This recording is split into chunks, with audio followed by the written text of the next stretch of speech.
ହାତ ଛଡ଼ା କରନ୍ତୁନି ଏହି ସୁବର୍ଣ୍ଣ ସୁଯୋଗ। ଶସ୍ତା ହେଲା ସୁନା, 22 କ୍ୟାରେଟ୍ ସୁନା ଦାମରେ ହେଲା ବଡ଼ ପରିବର୍ତ୍ତନ। ତେବେ କ'ଣ ରହିଛି ସମ୍ପୂର୍ଣ୍ଣ ଅପଡେଟ୍ ଆସନ୍ତୁ ଜାଣିବା। ତା ପୂର୍ବରୁ ଚ୍ୟାନେଲରେ ନୂଆ ଥିଲେ ଚ୍ୟାନେଲଟିକୁ ସବସ୍କ୍ରାଇବ୍ କରି ରଖନ୍ତୁ ଏମିତି ଗୁରୁତ୍ୱପୂର୍ଣ୍ଣ ଅପଡେଟ୍ ସବୁଠୁ ପ୍ରଥମେ ପାଇବା ପାଇଁ।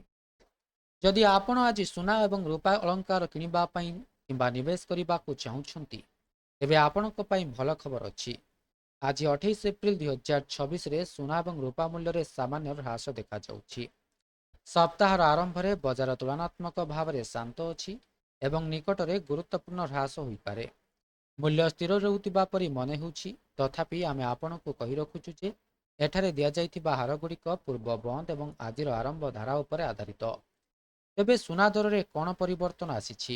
ଆଜି ସୁନା ଦର ପ୍ରତି ଗ୍ରାମ ପିଛା 1000 ଟଙ୍କା ହ୍ରାସ ପାଇଛି। 24 କ୍ୟାରେଟ୍ ସୁନା ପ୍ରତି ଗ୍ରାମ ପିଛା 15,403 ଟଙ୍କାରୁ ହ୍ରାସ ପାଇଛି, ଯେତେବେଳେ ଅଳଙ୍କାରରେ ବ୍ୟବହୃତ 22 କ୍ୟାରେଟ୍ ପ୍ରତି ଗ୍ରାମ ପିଛା 14,119 ଟଙ୍କାରେ ବିକ୍ରି ହେଉଛି। ଗତ ସପ୍ତାହର ହ୍ରାସ ପରେ ସୁନା ଏବେ ଏକ ସଂକୀର୍ଣ୍ଣ ପରିସର ମଧ୍ୟରେ କାରବାର ହେଉଛି।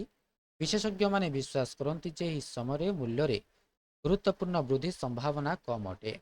ଆଜି ଭୁବନେଶ୍ୱରରେ ସୁନା ମୂଲ୍ୟ 24 କ୍ୟାରେଟ୍ ସୁନା ପ୍ରତି ଗ୍ରାମ 15,442 ଟଙ୍କା, 22 କ୍ୟାରେଟ୍ ସୁନା ପ୍ରତି ଗ୍ରାମ 14,155 ଏବଂ 18 କ୍ୟାରେଟ୍ ସୁନା ପ୍ରତି ଗ୍ରାମ 11,582 ଟଙ୍କା ରହିଛି। ରୂପାର ଚମକ ବଢ଼ିଛି ନା କମିଛି? ରୂପା ମୂଲ୍ୟରେ ମଧ୍ୟ ସାମାନ୍ୟ ହ୍ରାସ ପରିଲକ୍ଷିତ ହେଉଛି।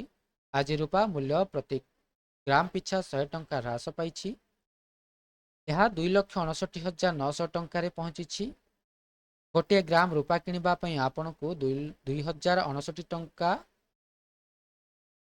25,990 ଟଙ୍କା ଖର୍ଚ୍ଚ କରିବାକୁ ହେବ। ଗତ କିଛି ଦିନ ମଧ୍ୟରେ ରୂପା ମୂଲ୍ୟରେ ବହୁତ ପରିବର୍ତ୍ତନ ଆସିଛି, କିନ୍ତୁ ଆଜି ଏହା ସ୍ଥିର ରହିଛି ବୋଲି ସୂଚନା ମିଳିଛି। ତେବେ ଆଜିର ରୂପା ମୂଲ୍ୟ ସାରଣୀ ବିଷୟରେ ଆସନ୍ତୁ ଜାଣିବା। 1 ଗ୍ରାମ 260 ଟଙ୍କାରେ କାରବାର ହେଉଛି। 100 ଗ୍ରାମ ପାଇଁ 26,000 ଟଙ୍କା ଦେବାକୁ ପଡ଼ିବ। ତେବେ 1 କିଲୋଗ୍ରାମ ପାଇଁ 2,60,000 ଟଙ୍କା ଦେବାକୁ ପଡ଼ିବ। ତେବେ ଆସିଲା ସମ୍ପୂର୍ଣ୍ଣ ଅପଡେଟ୍ଟି। ଭିଡ଼ିଓଟି ଭଲ ଲାଗିଥିଲେ ଭିଡ଼ିଓଟିକୁ ଲାଇକ୍ କରନ୍ତୁ, ସେୟାର କରନ୍ତୁ ଏବଂ ଚ୍ୟାନେଲଟିକୁ ସବସ୍କ୍ରାଇବ୍ କରିବା ପାଇଁ ଭୁଲନ୍ତୁ ନାହିଁ।